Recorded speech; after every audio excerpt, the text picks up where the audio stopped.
I was just a maid's daughter, invisible, quiet, my world small and carefully contained, until one day an 8-year-old girl like me stepped into a mansion overflowing with secrets. I saw a golden chess set glimmering under a chandelier and felt an impossible pull like it was whispering my name. The man who owned it, a billionaire, invited me to play for fun. He had no idea the game would unravel a truth so profound it would shatter everything I thought I knew about my own life. My mind saw moves no one else could, but my heart was battling a mystery that went far beyond 64 squares. What would you do if your entire existence, your very identity, turned out to be a carefully guarded secret? How would you pick up the pieces? I'm Kaylin, and this is the true story of how a single game of chess revealed a family, a legacy, and a life I never dreamed was mine. Come listen. My earliest memories aren't of lullabies, but of the rhythmic swish of a mop, the gentle clinking of cleaning supplies in a bucket. That was Mama Serafina, and that was our life, a quiet, humble existence tucked away in a small apartment in Atlanta, Georgia. Mama always preached the gospel of inconspicuousness. Kaylin, she'd murmur, her voice soft but firm, as she'd braid my hair tightly. Before school we don't have much, but we have our dignity, and we keep to ourselves. Blending in is a superpower, you hear I heard. And I practiced. I became a master of quiet observation, a shadow in every room absorbing the world through the periphery of my vision. Then came the day the world decided I couldn't be invisible anymore. Mama's usual employer had a sudden emergency, and with no other option, she had to bring me along to her newest, grandest assignment, the Thane Beaumont estate in Charleston, South Carolina. The journey itself felt like crossing into another dimension. We left behind the familiar worn streets of Atlanta for endless manicured driveways, canopied by ancient whispering oak trees draped in Spanish moss. These trees, I imagined, had witnessed generations of secrets, their branches murmuring forgotten tales in the warm, humid air. And then the house. Not just a house, but a monument.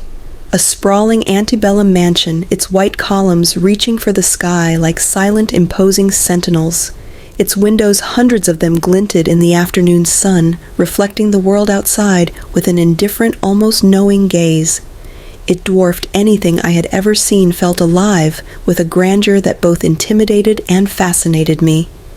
My stomach did a nervous flip-flop, a tiny physical protest against such overwhelming opulence.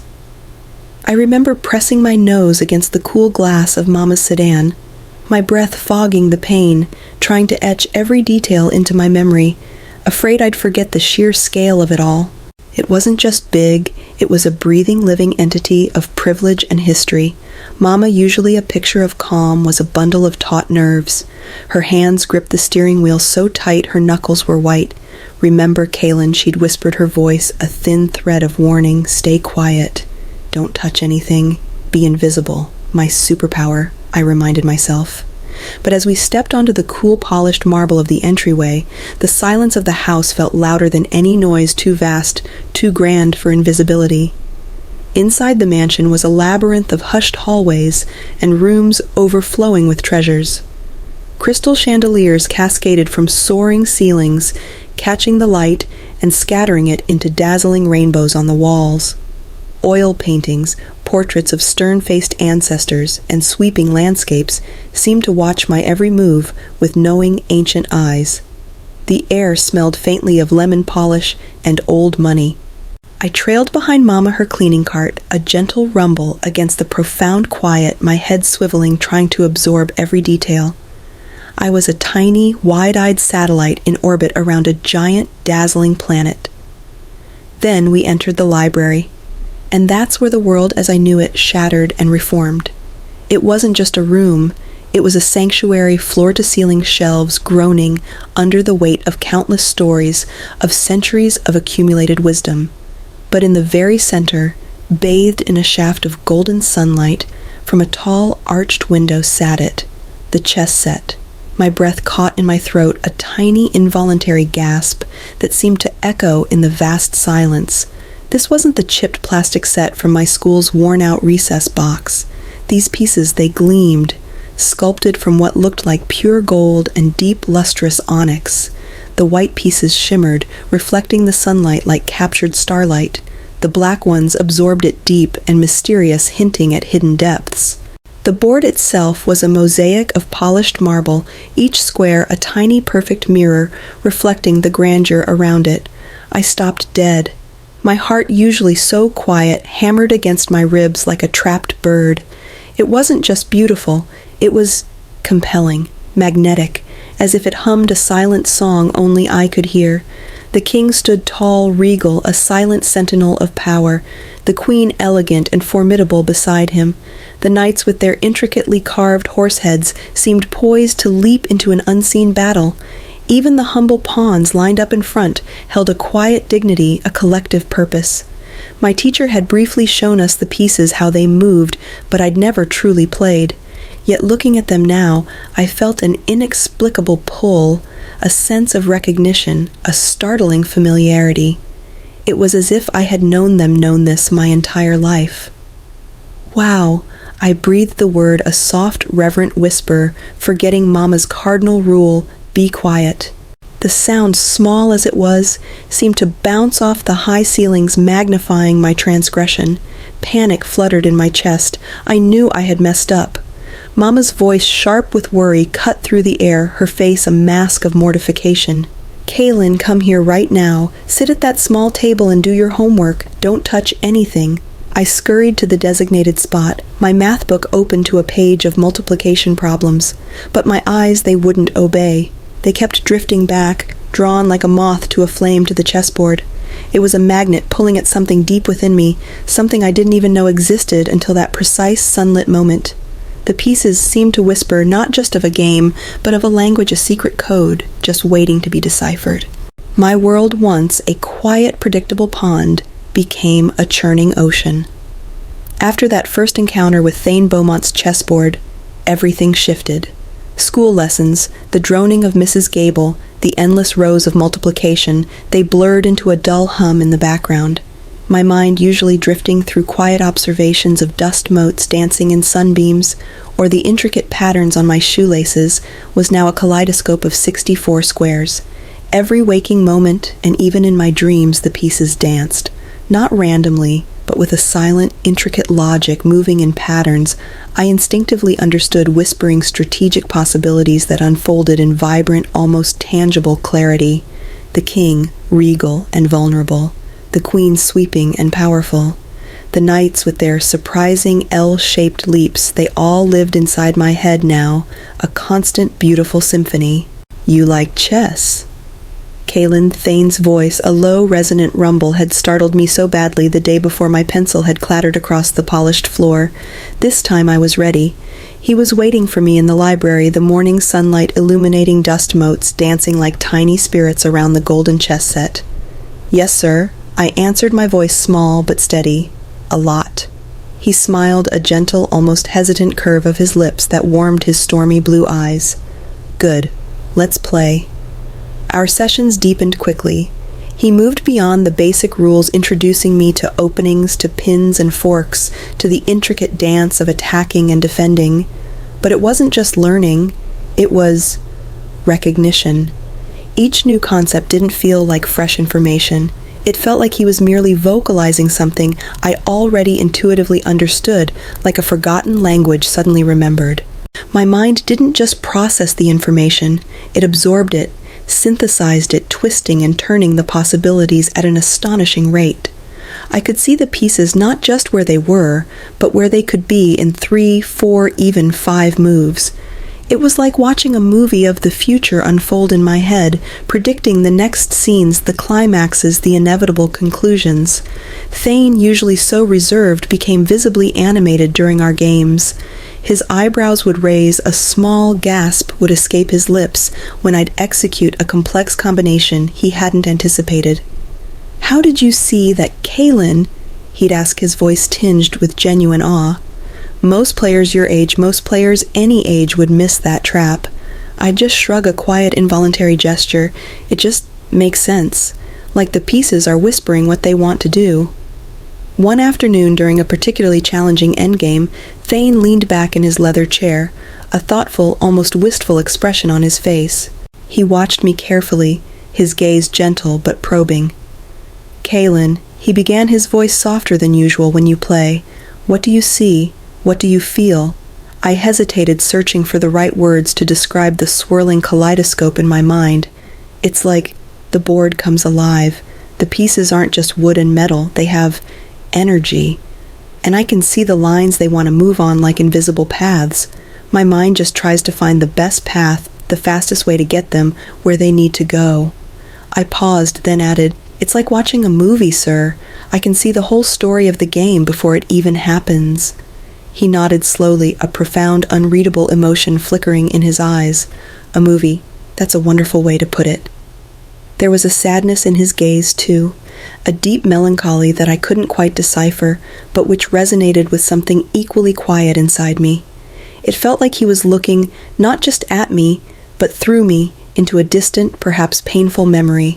Mama, ever present, a silent sentinel, observed these deepening interactions with a mixture of quiet pride and a profound underlying anxiety.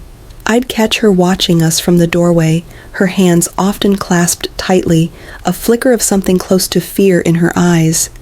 She never said anything directly, but her protectiveness seemed to border on a desperate need to shield me. She'd always pull me away quickly after lessons, sometimes even cutting them short, leaving Thane with a wistful, almost forlorn look as we departed. "That's enough for today, Kaylin," she'd say, her voice tight, her hand firm on my arm.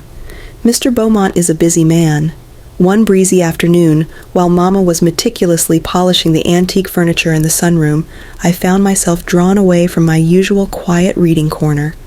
A strange, almost magnetic pull guided me down a long hallway I hadn't properly explored before. It was lined with dark wood and family photographs, generations of stern faces and opulent gatherings.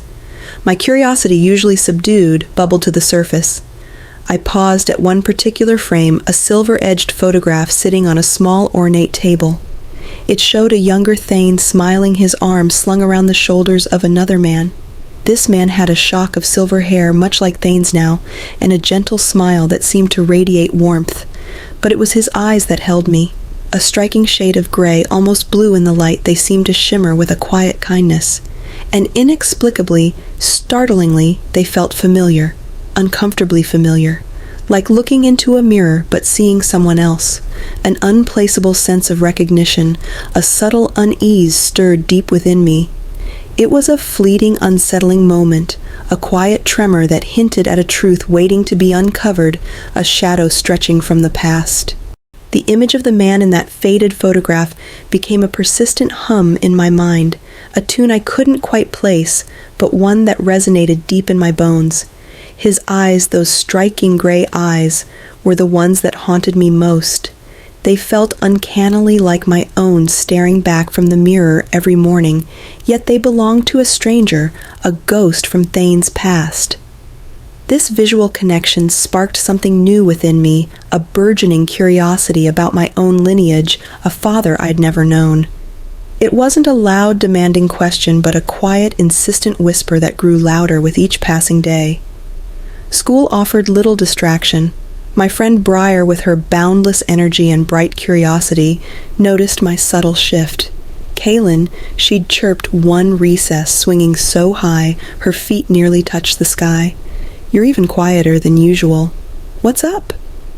Still thinking about those chess horses, I'd just offer a small, non-committal smile. How could I explain the swirling thoughts in my head, the feeling that a piece of my own puzzle was missing, perhaps hidden in plain sight? One particularly humid evening in our Atlanta apartment, long after Mama thought I was asleep, I heard her voice from the living room, a hushed, strained murmur. Curiosity, a rare but potent force within me, pulled me from my bed. I crept to the doorway, careful not to make a sound, and peered around the frame. Mama Serafina sat on our worn sofa, hunched over her shoulders, shaking with silent sobs. She clutched an old, creased photograph to her chest, her knuckles white.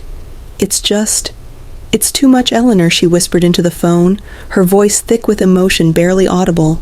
"He's noticing her. Really noticing her, and her eyes, Eleanor, they're exactly the same." A long, agonizing pause stretched, punctuated only by Mama's ragged breaths. "No," she murmured, her voice laced with desperation I haven't told her. "How can I, after all these years? What would it do to her?" She trailed off, her voice dissolving into choked tears. My blood ran cold. His eyes, Thane Beaumont's stormy blue eyes, and the gray eyes of the man in the photograph, and my own. The pieces of Mama's fragmented conversation, the same eyes, the long-held secret, began to connect, forming a terrifying, exhilarating hypothesis in my young mind. A profound sense of dread, mixed with a strange, undeniable hope, began to form a hard knot in my stomach. The next day at the estate, the grand library felt different, heavier. The sunlight still streamed through the tall windows, but it seemed to illuminate unspoken truths rather than just dust motes. Thane, sensing my quiet intensity, perhaps even noticing the subtle shift in my demeanor, seemed to engage with me on a deeper, more personal level during our chess lesson. He moved a knight, then leaned back, his gaze gentle but probing. "Kaylin," he asked, his voice soft, "do you ever dream about anything other than chess, about family?" Perhaps. The question caught me off guard, bypassing my usual guardedness. In a moment of unguarded vulnerability, the words tumbled out unfiltered. Sometimes I admitted, my eyes fixed on the board, but my mind far away. I dream about having a daddy sometimes. In my dreams, he's kind, and he teaches me things, not just chess, but about life. He has really kind eyes, and he smiles a lot. Thane's hand, which had been hovering over a bishop, trembled visibly. His fingers retracted slowly, as if burned. He didn't speak for a long moment, his eyes, those stormy blue eyes, suddenly filling with a profound sadness, a yearning that mirrored my own unspoken wish. He stared at me then, at the golden chess set, then back at me, a silent agony etched on his face. It was a palpable moment of emotional resonance, a silent current of shared longing that I thought Young instinctively felt. It was as if he recognized something in my words that resonated with a deep, hidden pain within himself. Later that afternoon, as Mama packed up our things, I tried again. My courage fueled by the unsettling conversation, and Thane's reaction finally broke through my shyness. "Mama," I asked, my voice barely above a whisper, pulling at her apron strings. "That man in the photograph in the hallway, the one with Mr. Beaumont, who is he?" His eyes. They looked like mine. Mama's body went stiff, rigid with instant tension. Her face, usually so warm and comforting, paled, and her eyes, usually filled with gentle affection, turned cold, almost fearful. "There's no man, Kaylin," she said sharply, her voice thin and strained, lacking its usual softness. "You're imagining things. Now come on, we need to go." She grabbed my hand, her grip unusually tight, pulling me away from the mansion with a desperate urgency that shocked me. As we drove away, I twisted in my seat, looking out the back window. Thane Beaumont stood in the driveway, a solitary figure under the fading afternoon light, his shoulders slumped. He looked heartbroken.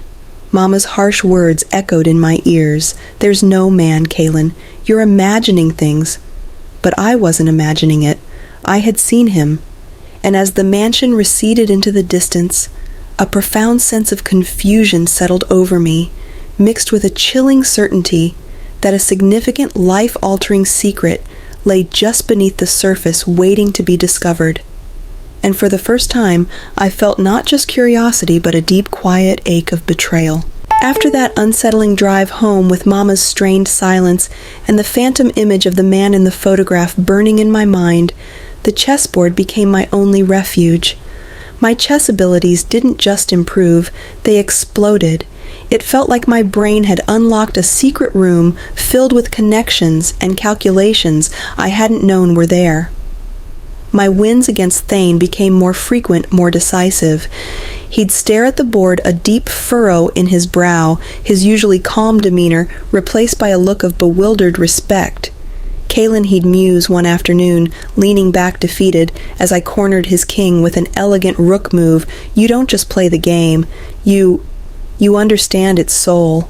You see patterns I often miss, even with all my years." He wasn't just playing against a child anymore. He was playing against a mind that saw layers, possibilities, and consequences he simply couldn't. It was thrilling, a validation of the swirling symphony inside my head. The more I won, the more thoughtful Thane became. He'd watch me not just with admiration, but with a new intensity, a hint of something almost urgent in his stormy blue eyes. I knew he was grappling with something big. One day, after I'd delivered a particularly swift checkmate, he pushed the pieces aside, his hands clasped on the table. "Kaylin," he said, his voice unusually serious, "your talent, it's truly extraordinary. It's beyond anything I've ever seen. I believe it needs professional guidance. I have a friend, Dr. Eris Thorne. She's a renowned psychologist, and importantly a former chess master from New York. I'd like her to meet you." My heart did a strange little flutter. A psychologist? The word sounded clinical. Was there something wrong with me? Was my intense focus, my constant stream of chess thoughts, a problem? I looked up, meeting his gaze.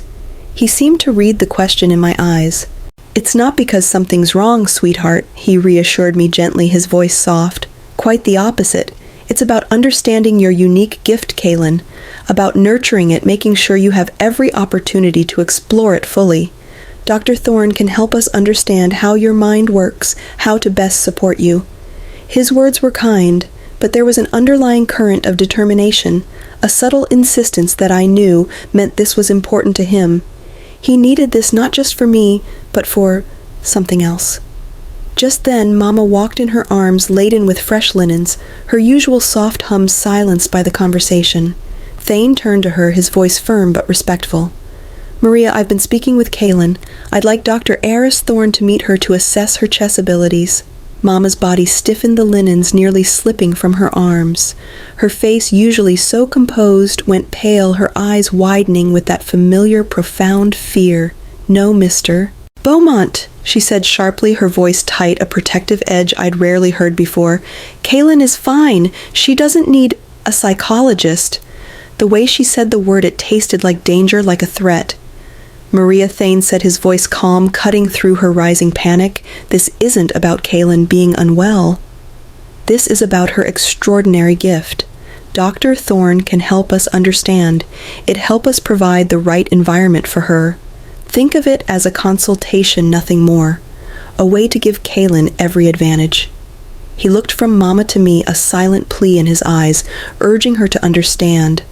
Mama wrung her hands, her gaze darting frantically between Thane and me.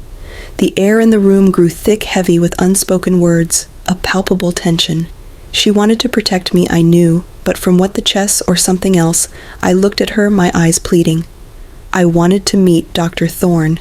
I wanted to understand this strange, wonderful thing happening inside my head. After a long, agonizing silence, Mama sighed, her shoulders slumping in a mix of resignation and profound weariness. If you're sure, Mr. Beaumont." "I'm very sure," Maria Thane replied, his gaze unwavering, a small triumphant flicker in his eyes. A few days later, Dr. Eris Thorne arrived. She wasn't what I expected. No stern white coat, no clinical demeanor. She was a woman of quiet elegance, with sharp, intelligent eyes that missed nothing, and a calm, reassuring smile. She carried herself with an air of deep thought and practiced patience. "Kaylin," she said, her voice warm and clear, as she settled into the chair opposite me at the chess table, her movements precise and confident. "Mr. Beaumont tells me you have a very special talent. Shall we play a game?" I nodded, my voice a small okay, filled with a mixture of apprehension and thrilling anticipation. "Doctor." Thorne quickly arranged the pieces, her hands moving with a practiced grace that spoke of countless hours spent at the board. "I'll play white," she said. "You can go first." I moved my king's pawn forward 2 squares, the solid foundational opening Thane had taught me. The game began. Dr. Thorne played with a quiet intensity, her brow furrowed in concentration. My mind, however, was a kaleidoscope of possibilities. I wasn't just reacting to her moves. I was anticipating them, seeing the board not just as it was, but as it would be in 3, 4, even 5 moves.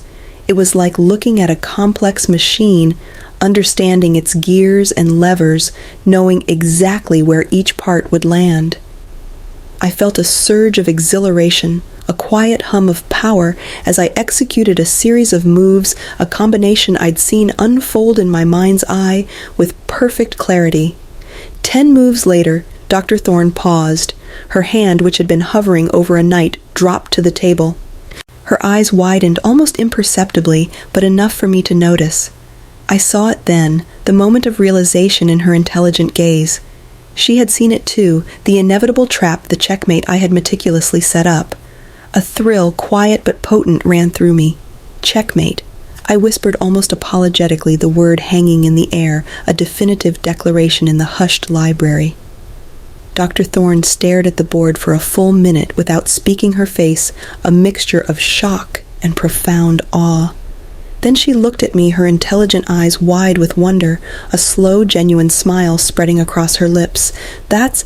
Kaylin, that's impossible. Did I do something wrong?" I asked, a sudden wave of worry washing over me. Had I broken some unspoken rule? Had I been too bold? "No, sweetheart," Dr. Thorne said, her voice filled with a quiet excitement, a note of awe. "You did something truly amazing." She pulled out a small notebook from her briefcase, scribbling furiously. Then she looked back at me, her gaze piercing. "Kaylin, you have an extraordinary gift, an exceptional mind. With proper training, you could be a chess champion. You could compete with the best players in the world. You could be famous." My head spun. Champion famous. I was just Kaylin, the quiet girl who liked to read, who was learning a new game. "But she's only 8 years old," Mama interjected, her voice laced with a mixture of burgeoning pride and mounting fear. "The greatest chess players often start young," Dr. Thorne replied, her gaze firm, almost visionary. "Bobby Fischer was a master at 13. Some grandmasters showed their gift even younger." She turned back to Thane.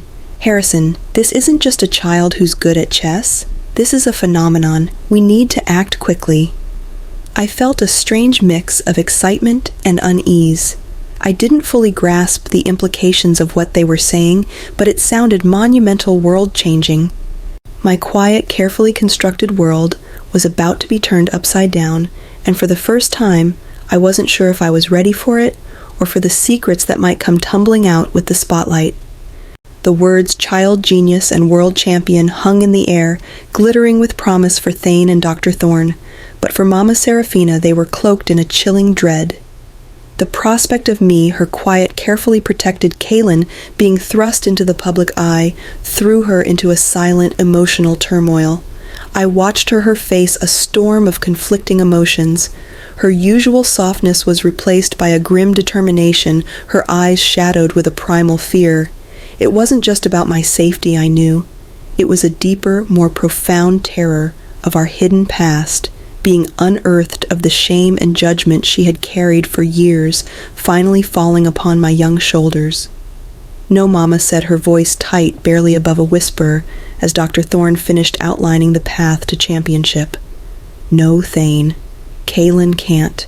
This isn't what she needs." She wrung her hands, her gaze darting frantically between him and Dr. Thorne, then settling on me, filled with a desperate plea. Thane, usually so composed, looked genuinely surprised by her vehemence. "Maria, Dr. Thorne just said Kaylin has an extraordinary gift. This could change her life. She could achieve anything. Change her life." Mama's voice rose, a tremor running through it. "It will expose her. Expose us. What about her? Her privacy? Her safety?" Her eyes wide and searching met mine for a fleeting second, and in that instant I saw it, all the years of silent sacrifices, the constant vigilance, the aching need to protect me from something I still didn't fully understand. Dr. Thorne, ever calm, tried to interject. "Serafina, we would implement every measure for Kaylin's protection. She would have chaperone security. Her privacy would be paramount." But Mama wasn't listening. Her gaze was locked on Thane, a silent, loaded glance passing between them, a weighty conversation conducted entirely without words. I could feel the invisible threads of their shared history tightening around us, the unspoken past a palpable presence in the room. The emotional tension was thick, suffocating, leaving me feeling caught in the middle of a conflict far older and deeper than any chess game. I looked from Mama's desperate eyes to Thane's conflicted ones, realizing the true weight of the unspoken. "Mama," I began, my voice small, almost swallowed by the heavy silence. I want to play." All eyes turned to me. Mama gasped, her hand flying to her mouth. Thane leaned forward, his eyes suddenly hopeful. Dr. Thorne offered a gentle, encouraging smile. I really like it." I continued, my voice gaining a little strength, a quiet determination blooming in my chest. It was hard to articulate the pure joy, the profound fulfillment I found in those 64 squares. When I play, it's like everything else goes away. The pieces, they just make sense, and I want to see what else they can do. I want to meet other kids who love it too. It sounds exciting. I looked directly at Mama, my eyes pleading. "Please, Mama, please let me try." Mama's face crumpled. She looked from me, her only child, her hope, to Thane, the man who held the key to a past she desperately wanted to keep buried. Her protective instincts battled fiercely with my heartfelt plea. I could see the agonizing struggle playing out in her eyes. It was a visible war between fear and love. Thane, seeing her struggle, stepped forward, his voice low and compassionate. "Maria," he said softly, "look at her. This isn't just a game for her. It's who she is, and she deserves every chance to explore that. We can protect her, I promise you." Dr. Thorne nodded, adding, her calm, reasoned voice, "Serafina, a child with this level of talent is rare. To suppress it would be a great loss, not just for her, but for the world. We can work together. We will work together to ensure she's safe, that her well-being is always the priority." The room held its breath. Mama closed her eyes for a long moment, a single tear tracing a path down her cheek. When she opened them, the fear was still there, a deep shadow, but something else had entered them too, a profound sacrificial love. She looked at me, then at Thane, a silent acknowledgement of the impossible choice she was making. "All right," she whispered, her voice barely audible, thick with emotion. "All right, but you both promise me her safety, her happiness, always, no matter what." She looked at Thane, her gaze piercing. "No matter what secrets might surface, Thane, you understand?" He nodded solemnly, his own eyes filled with relief and a deep, unspoken gratitude. "I understand, Maria, and I promise." A fragile truce settled over the room. The unspoken history still loomed a heavy shadow in the corners, but for now it had stepped back, pushed aside by a mother's love and a daughter's burgeoning dream. As Mama helped me pack up my small bag, her hand lingered on my shoulder, a gesture of both resignation and profound affection. The path ahead was uncertain, fraught with potential exposure, but for the first time I felt a flicker of hope that the heavy secrets of the past might somehow make way for a brighter, more open future. The chessboard gleaming in the library seemed to pulse with a silent promise, beckoning me toward a destiny I was only just beginning to comprehend. The road trip to New Orleans, Louisiana, for my first official chess tournament felt like an odyssey. The heavy tension from Mama's agonizing decision still lingered, a faint aftertaste of fear, but it was steadily being replaced by a burgeoning excitement. Serafina sat beside me in Thane's sleek black car, her hand resting protectively on my knee, her gaze often fixed on the passing scenery, though I knew her mind was elsewhere. Thane in the driver's seat exuded a quiet, almost giddy anticipation I hadn't seen in him before. Dr. Thorne, efficient and reassuring, occupied the back, her presence a calming anchor in our little caravan. As we neared the city, the air shifted, growing thick with the scent of beignets and chicory infused with the distant thrum of jazz. New Orleans exploded around us, a riot of color and sound, a stark, vibrant contrast to the hushed, manicured quiet of Thane's Charleston estate. The streets pulsed with life, buildings adorned with wrought iron balconies that looked like delicate lace music spilling from every doorway. My breath hitched. It was overwhelming, exhilarating. The convention center, however, was another world entirely. Inside it was a buzzing hive of nervous energy. Rows upon rows of chessboards gleaming under bright lights stretched out as far as the eye could see. The air crackled with anticipation, a symphony of hushed murmurs, the rustle of score sheets, and the quiet click of chess clocks. I clutched Mama's hand tighter, a knot of both excitement and nerves tightening in my stomach. This was bigger than I'd imagined. So many faces, so many eyes. Could I still be invisible here? "Remember what we talked about," Kaylin, Mama whispered, squeezing my hand, her eyes soft with worry. "Just play your game, and if you feel overwhelmed, you tell me. You've got this, Kaylin." Thane added, his voice firm, a hand resting gently on my shoulder. "Just play. Enjoy it," Dr. Thorne offered a reassuring smile. "Focus on the board, Kaylin. The 64 squares. That's your world." My first opponent was a boy named Caleb Vance. He was 12 with a mop of unruly brown hair and a swagger that seemed to fill the entire aisle. As he slid into his seat opposite me, he barely glanced at me, his eyes scanning the name tag on the table. When he saw Kaylin Thompson, age 8, a smirk stretched across his face. Seriously, he muttered loud enough for me to hear his voice laced with disdain. "They're letting babies play now. What did you bring your coloring books to?" He snickered, and a few older kids nearby chuckled. My cheeks burned. All my life I'd been taught to blend in to avoid attention. This was the opposite. It was a challenge, a dismissal. But instead of shrinking, something new sparked inside me, a quiet, simmering determination. My shyness didn't vanish, but it folded in on itself, transforming into focused resolve. He wouldn't see the baby. He'd see the player. The clock started. Caleb opened aggressively, a typical move for a confident player. But as he made his second move, I saw it, a subtle weakness, a hidden vulnerability in his formation, like a tiny crack in a fortress wall. My mind didn't hesitate. It visualized the sequence, the cascading consequences of my response. The pieces on the board seemed to light up, showing me the path, the most efficient way to exploit his arrogance. My moves were not just technically correct, they possessed an artistic, unpredictable quality that consistently baffled my adversaries. I didn't play by the book. I played by intuition, by the whispered logic of the board. I took his queen on move 15. He gasped, his eyes wide with disbelief, then narrowed with a fury I found almost amusing. "No way," he spluttered, slamming his hand on the table. That's impossible, checkmate." I said, my voice soft but firm, my fingers hovering over the victorious rook. Caleb stared at the board, then at me, his confident swagger deflating like a popped balloon. He eventually pushed his chair back, a grudging respect dawning in his eyes, and muttered, "Good game," before storming off. My victory sent a ripple through the tournament hall. Soon whispers followed me like a shadow. "Did you see that girl, the 8-year-old? She just crushed Caleb Vance." And so it went. Match after match, I played with an almost eerie calm, my internal process, a silent, intricate dance. While my opponents agonized over each move, I saw entire sequences, entire games unfold in my mind's eye like a fast-forwarded movie.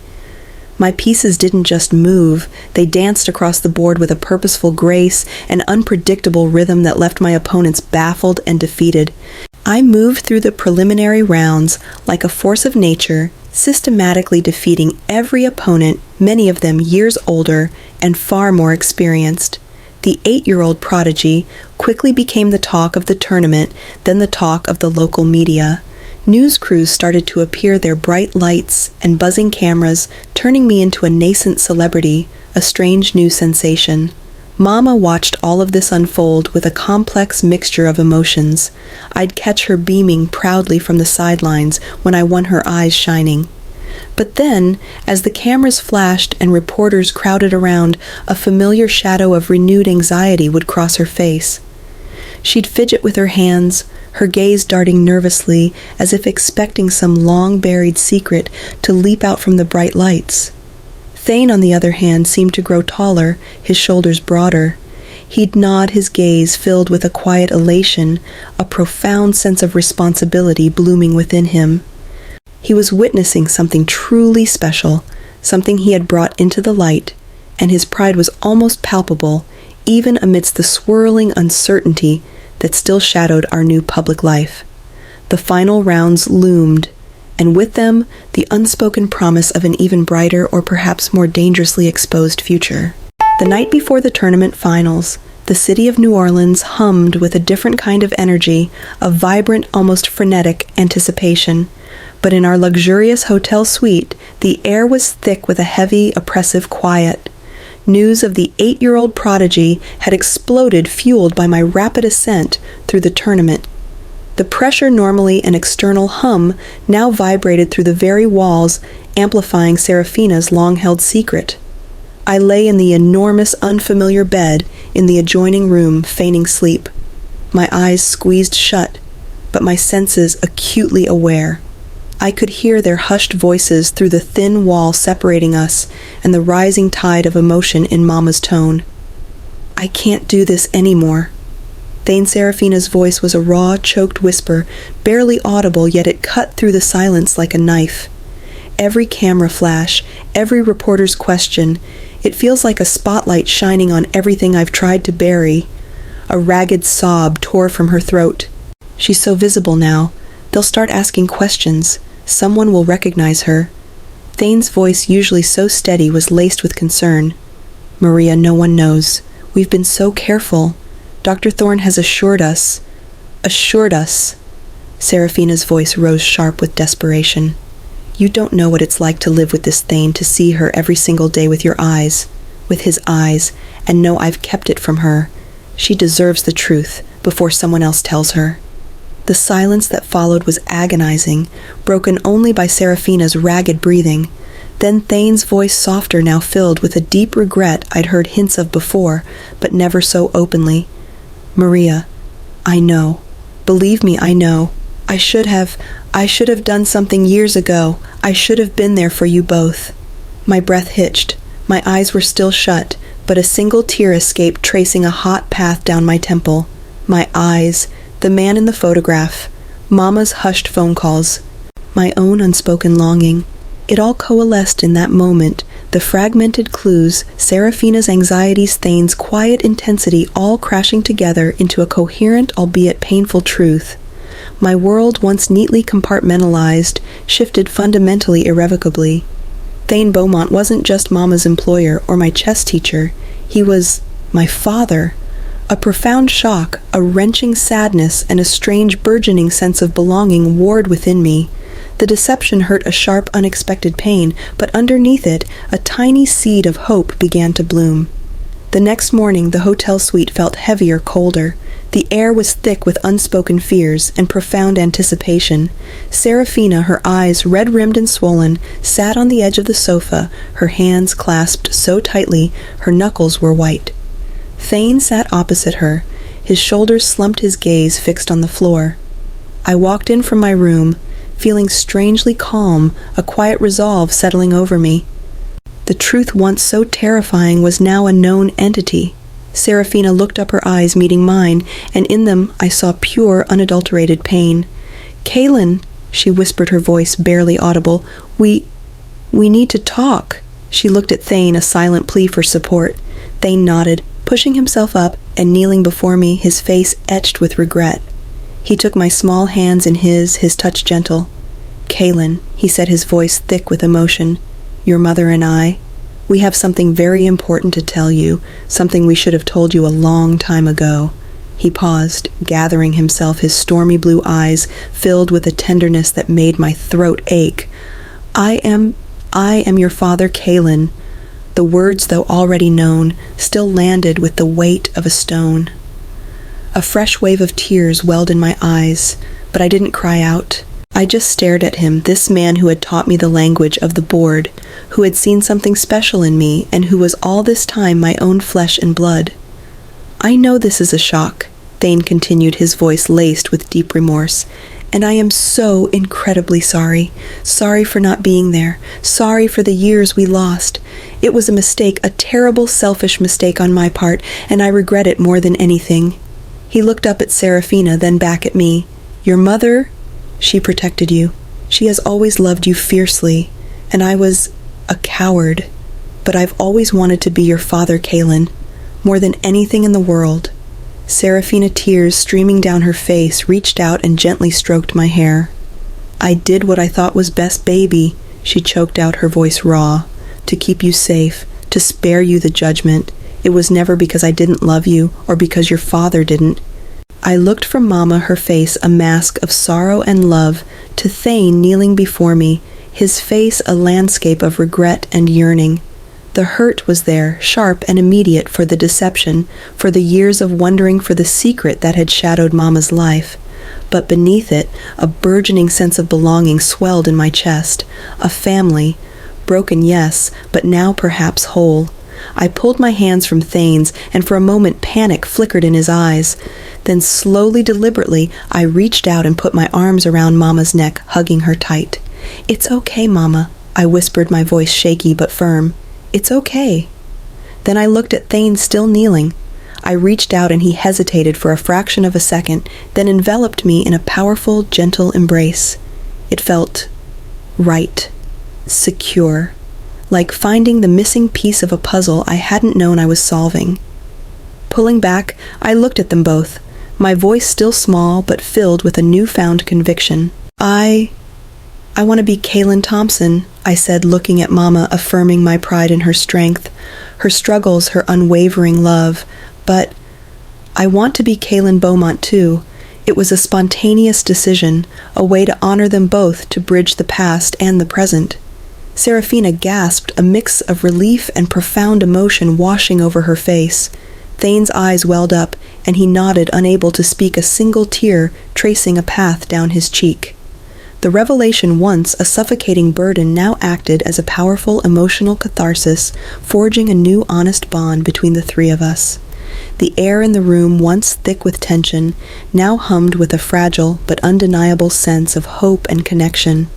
The tournament finals still loomed, but for the first time, I knew I wouldn't be facing them alone. I had a family, complete, complex, and finally truly my own. The New Orleans Championship was less a finish line and more a starting gun for a whole new race. Life after the trophy felt like being caught in a whirlwind, a dazzling, relentless flurry of media engagements, interviews, and public appearances. Suddenly, I wasn't just Kaylin Thompson. I was the chess prodigy, a global sensation whose story was inspiring millions. Every headline, every TV spot, every fan letter seemed to amplify the whispers of my new identity. Thane, now fully embracing his role as a father, along with Mama Serafina, worked tirelessly, a united front against the storm of public interest. They were a force, a protective shield, navigating the bewildering demands of my burgeoning career while desperately trying to carve out some semblance of a normal childhood for me. Mama, once burdened by secrecy, now moved with a new lightness, a visible, proud mother stepping into her role as Thane's assistant. She handled my schedule-filtered calls and made sure I ate my vegetables, even as reporters clamored for exclusive access. Thane, for his part, was always there, a steady hand on my shoulder, a reassuring presence in every overwhelming press conference. We officially moved into a new home, a more intimate, charming house just a few miles from Thane's grand estate in Charleston. It wasn't a mansion, but it was ours, a place where the three of us could forge new routines and traditions. The dynamic had shifted completely. No longer a secret arrangement, our family was now a loving, collaborative partnership, learning to navigate this unprecedented life together. Mama often laughed more freely now, a sound that filled the house with warmth. She'd share stories of her day with Thane, their conversations, easy, affectionate, built on a foundation of shared purpose and a love that had finally found its way home. Despite the excitement, the newness, a growing sense of detachment began to settle over me. The constant demands of fame, the endless travel, the expectations in every stranger's eyes, it all started to feel heavy, like a beautiful but uncomfortable cloak. I missed the simple joy of playing chess for its own sake, the pure, unadulterated thrill of the strategic dance. Now every game, every move felt loaded with public expectation, competitive pressure, and the unspoken weight of being the prodigy. This internal conflict gnawed at me. Who was I playing for? My own joy or the world's applause? The prodigy label felt less like a crown and more like a cage. One evening, after another long day of interviews and a demonstration game, I was unusually quiet at dinner. Thane, ever perceptive, noticed my quiet unease. He watched me as I pushed my pasta around the plate, then set his fork down. "Kaylin," he said gently, his voice low. "You seem distracted. Is everything all right?" I shrugged, unable to articulate the strange melancholy settling over me. "It's just a lot, Daddy." I said the word daddy, still new and a little awkward, but settling comfortably on my tongue. "I love playing truly, but sometimes it feels like a job, not a game." Thane nodded, a thoughtful expression on his face. He understood. He had lived under the microscope of public life for years. "I think," he said, turning to Mama, "it's time for Kaylin to meet Grandmaster Petrov." Mama's eyes widened slightly. "Petrov, he's a legend, a recluse." "Precisely," Thane replied. "He's also known for his philosophical approach to the game. He sees beyond the moves. He might be exactly what Kaylin needs." A few weeks later, Petrov arrived. He was an imposing figure, even in his advanced years, a stoic, white-haired man with eyes that seemed to hold centuries of wisdom. He barely spoke, communicating mostly through gestures and the subtle movements of his eyes. Our game was unlike any I had ever played. He wasn't aggressive, not flashy.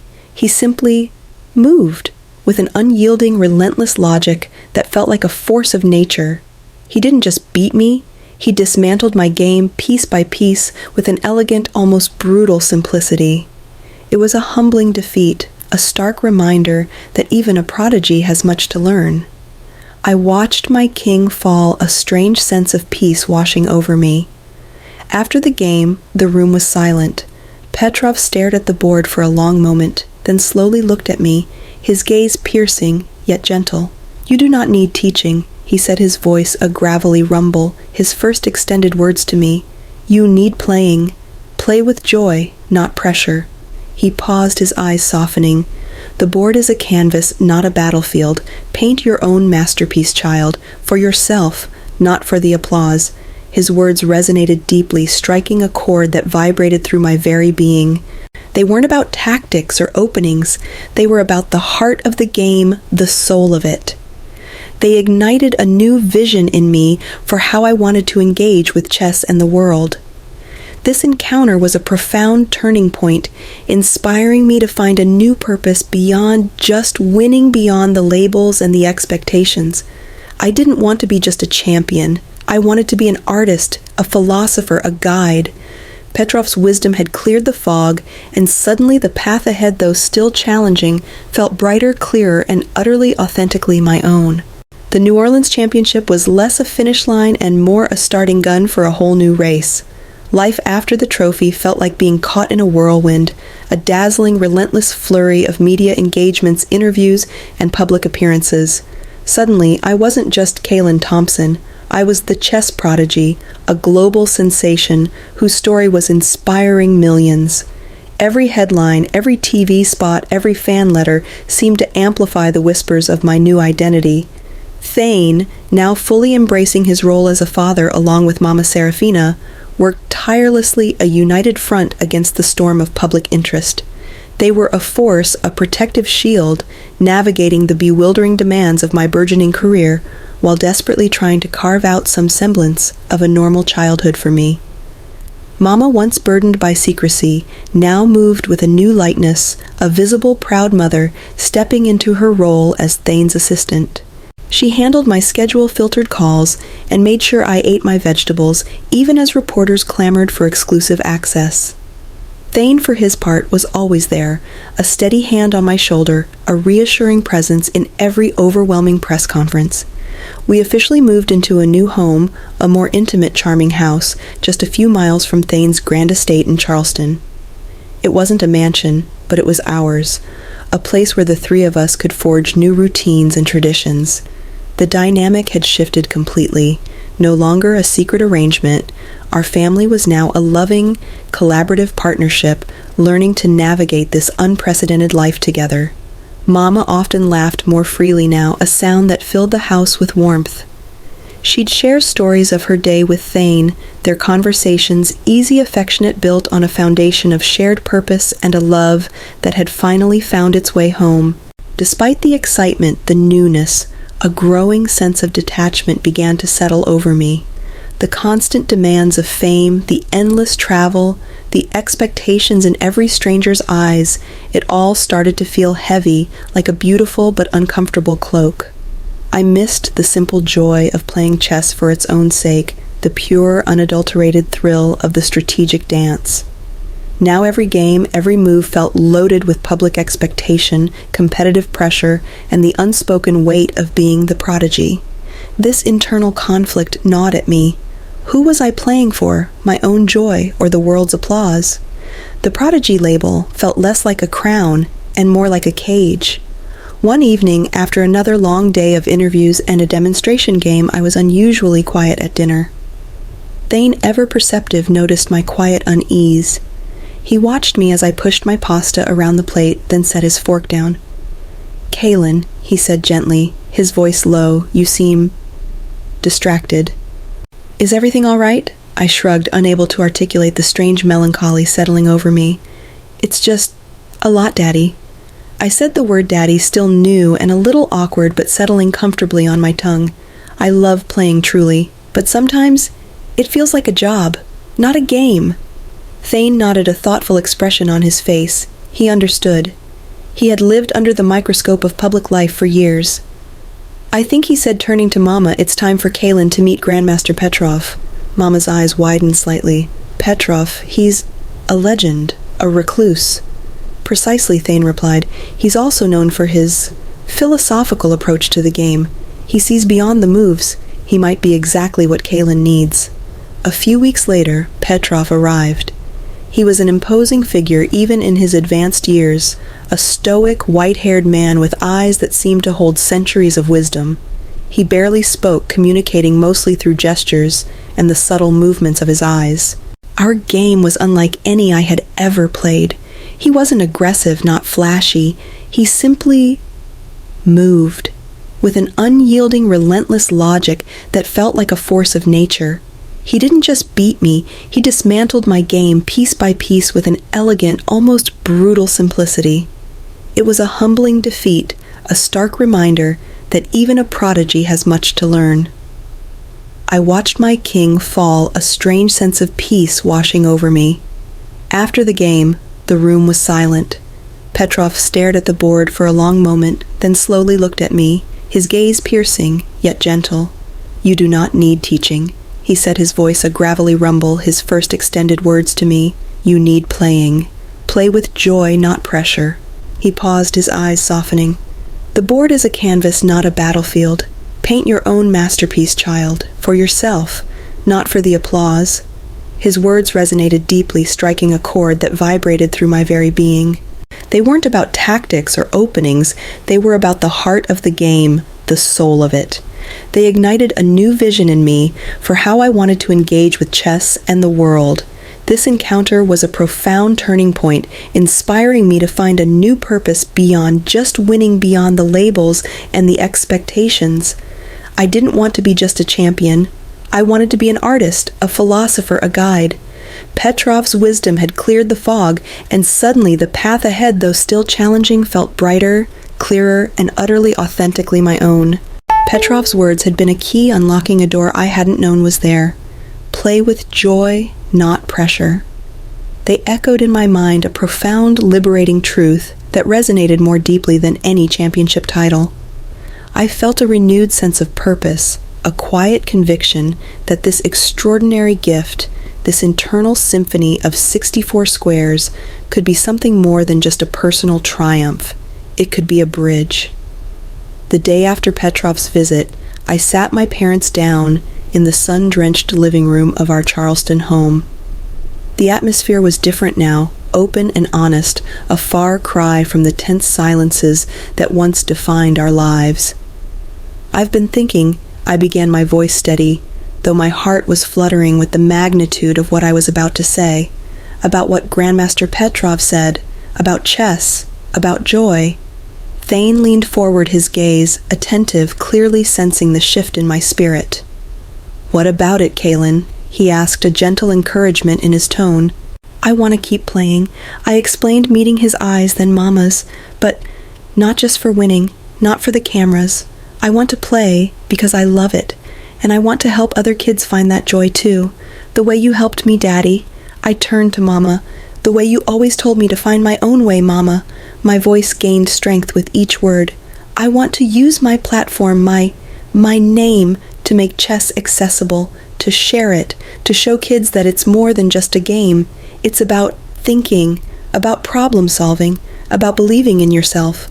Mama Serafina listened intently, a thoughtful expression on her face. Her eyes, usually shadowed with a lingering worry, now held a bright, clear hope.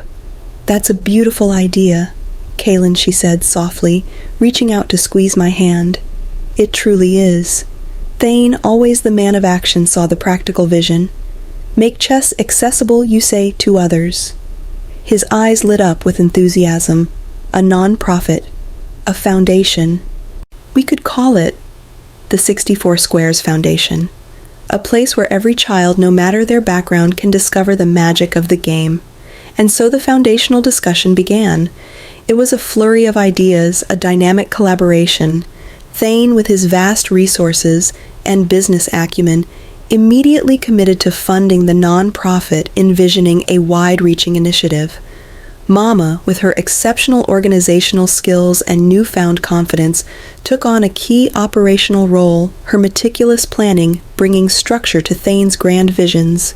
She was in her element, no longer just managing a household, but building something with purpose. Dr. Thorne, contacted, immediately eagerly agreed to become the lead educational advisor, shaping the curriculum, ensuring the programs were not just fun, but intellectually rigorous. "This is exactly the kind of holistic approach chess needs," she had said over the phone, her voice filled with excitement. Our first pilot programs felt like coming home. We started in Atlanta, Georgia, in the very kinds of underserved communities I had lived, in the very schools and community centers that would have seemed unreachable just a few years ago. I remember walking into a brightly painted gymnasium carrying a box of shiny new chess sets. The kids, initially shy, their eyes wide with curiosity, soon gathered around, their giggles echoing as I showed them how the pawns marched, how the knights hopped. It was a full circle moment, a powerful connection between my past and my future.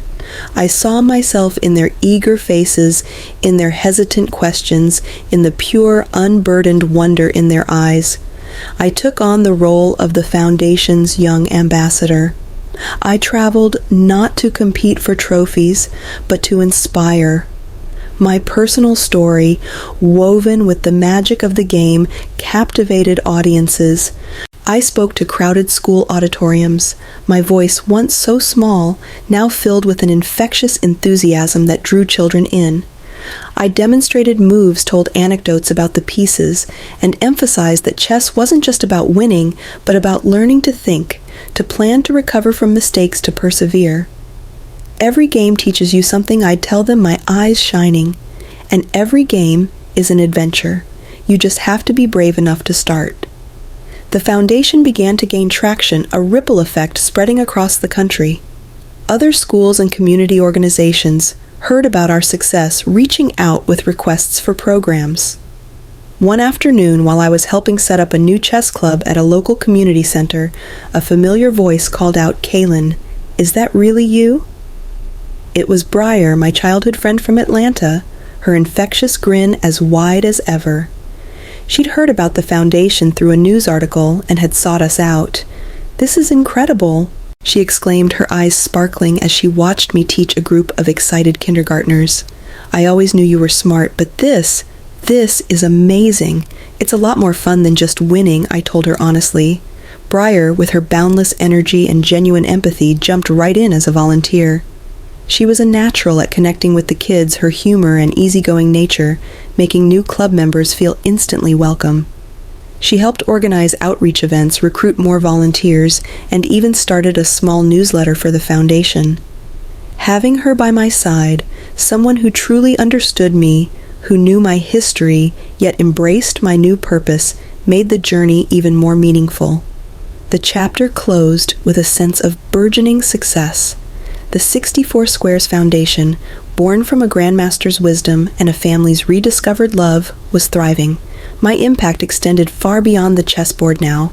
I wasn't just a prodigy who played chess. I was a girl who used the game to build bridges to spark joy to empower others. And in that, I found a purpose more fulfilling than any crown. The whispers of the 64 Squares Foundation had become a resonant roar. What began as pilot programs in my old Atlanta neighborhoods had swelled into a national movement of vibrant ripple effect spreading across the diverse tapestry of the United States. From local initiatives nestled in the historic charm of Charleston, South Carolina, our roots, we branched out. Inner-city programs blossomed in the bustling heart of Chicago, Illinois, bringing the quiet discipline of chess to kids navigating the clamor of urban life. We even reached remote rural communities in Montana, where children learned strategy under vast open skies, their imaginations sparked by the wooden pieces on the board. Each new program, each beaming child, was a testament to the tangible impact of chess. I saw firsthand how it empowered them, fostering not just critical thinking and discipline, but a quiet, unshakable confidence.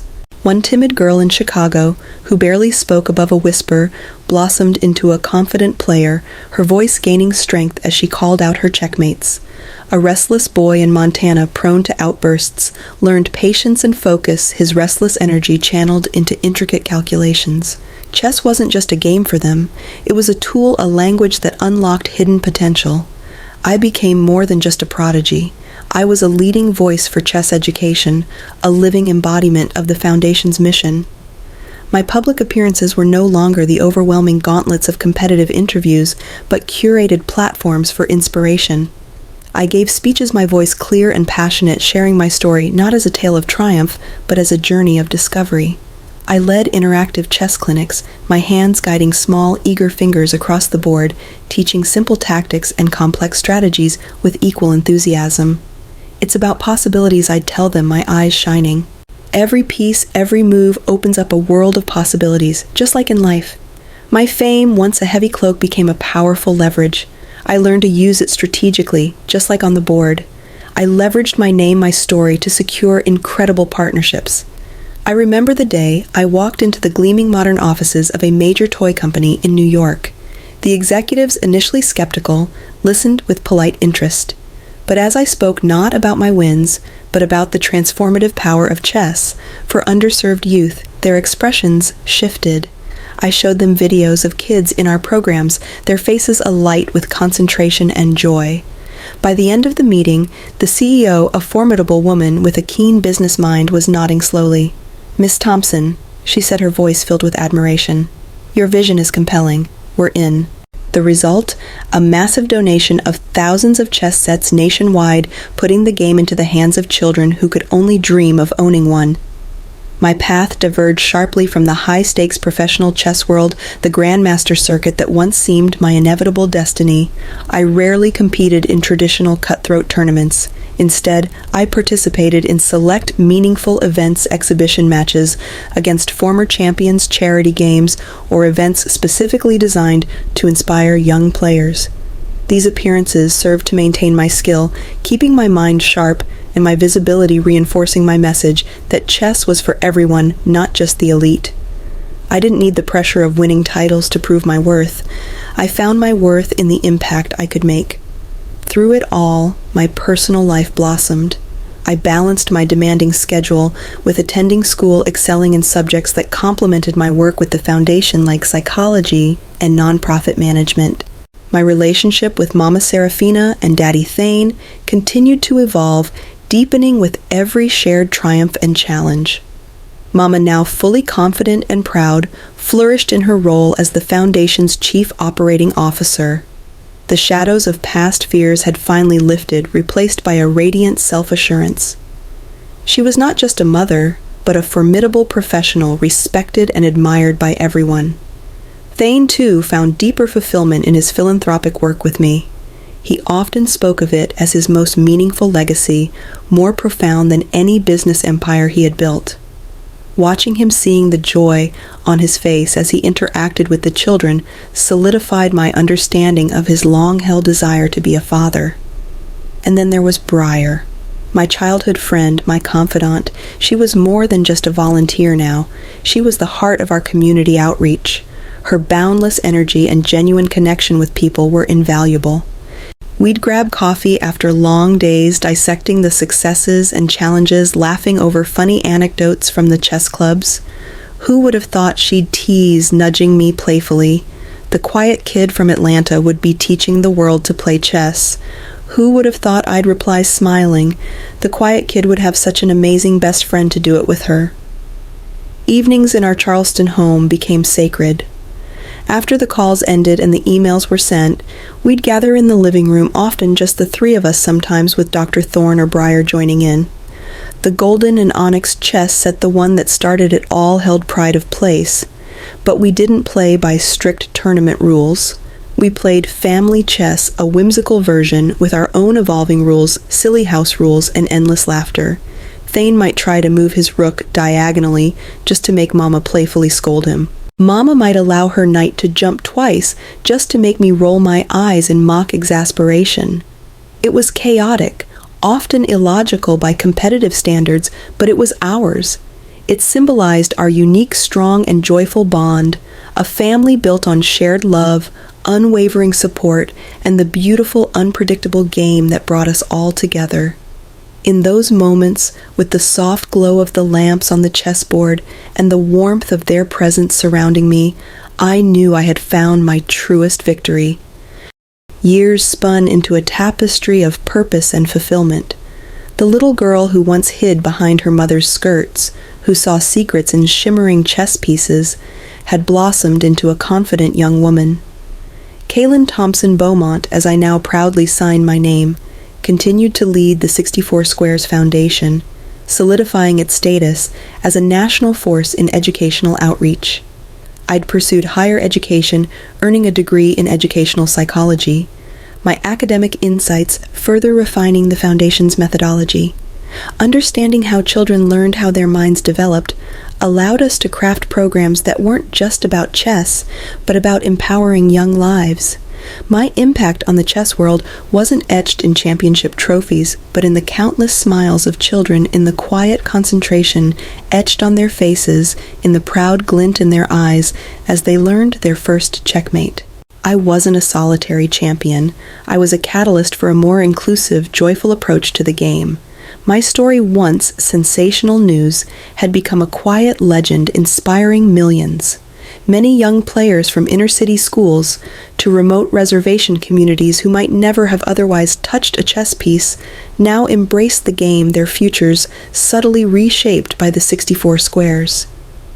My personal life was a canvas of profound fulfillment. The fractured past had healed, leaving behind no scars, only deeper bonds.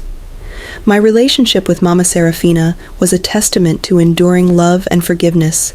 She was no longer just my mother, but my partner, my unwavering confidant, her laughter a constant melody in our home. Thane, my daddy, had fully embraced fatherhood, his initial regret transforming into boundless pride and active participation. We were a strong, loving, and openly connected family, our foundation built on honesty and mutual respect.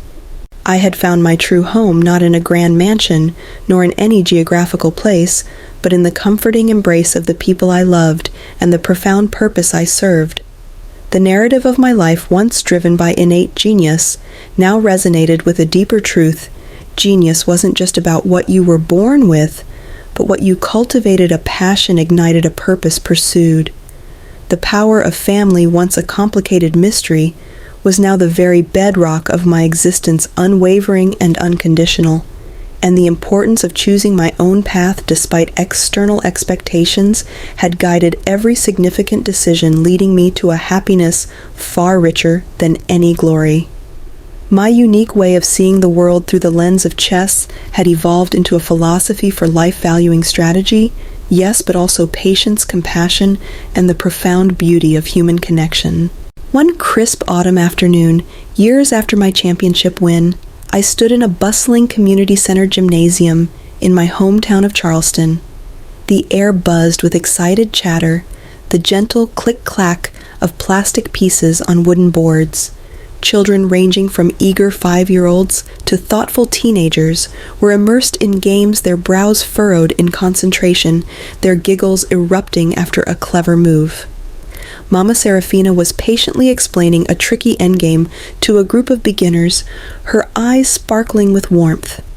Daddy Thane was laughing with Briar, my inseparable friend and the Foundation's tireless program director, as they organized boxes of new chess sets. I watched them, a serene smile gracing my lips. A small boy no older than I had been when I first saw the golden set hesitantly pushed his pawn forward, then looked up at me, his eyes wide with a question. I knelt down, my gaze meeting his, and offered a gentle, encouraging smile. "That's a good start," I told him, my voice soft. "Now what do you think your knight wants to do?" As he pondered, his tiny brow furrowed in concentration, I felt a profound sense of peace settle over me. My true reign wasn't on a chessboard in a spotlight or on a grandmaster's throne. It was here in this humble gymnasium, in the lives I touched, the opportunities I created, and the boundless love I shared. Life's most important moves, I realized, were not made in climactic victories, but in the quiet acts of connection, the patient guidance, and the unwavering pursuit of genuine happiness, one pawn, one child, one shared moment of joy at a time. As I look back on my journey from the quiet intensity of an 8-year-old, mesmerized by a golden chess set, to the woman I am today, leading a foundation that brings that same magic to countless children, I realize something profound. My story isn't just about chess, or even about hidden secrets. It's about the incredible, often unexpected moves life throws our way, and how we choose to play them. One of the biggest lessons I learned is that true genius isn't just about innate talent, but about cultivated passion and purpose. I was born with a gift, yes, but it was the joy I found in the game, the relentless pursuit of understanding, and ultimately the desire to share that joy with others that truly shaped my path. Don't let the world tell you what your gift should be for. Find what ignites your soul, and then decide how you want to use it to illuminate the world around you. My family's journey from a fractured past to a strong, loving present taught me the power of honesty and forgiveness. Secrets, no matter how well-intentioned, can cast long shadows. But truth, when embraced with compassion, has an extraordinary power to heal and connect.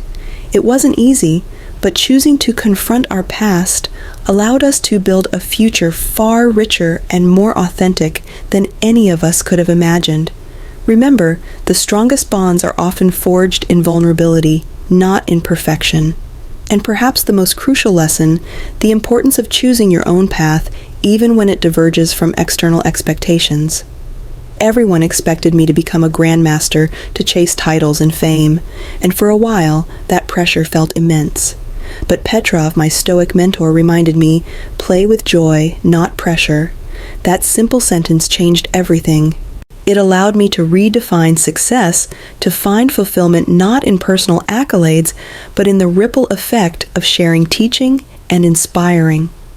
Your greatest victories might not be found in the spotlight, but in the quiet acts of connection, in the opportunities you create for others, and in the profound happiness of living true to yourself. So what about you? What game are you playing in life? Are you playing for the scoreboard or for the sheer joy of it? What secrets, big or small, might be holding you back from truly connecting with the people who matter most? If my story made you pause and think about your own life's chessboard, leave a comment below. I'd love to hear your thoughts, your own unexpected moves, or the lessons you've learned. And if you enjoyed this journey through the world of Chess Family and finding purpose, don't just stand there, make your move. Hit that subscribe button and ring the notification bell so you won't miss the next inspiring story we bring to life on this channel. Let's keep exploring the extraordinary in the everyday together.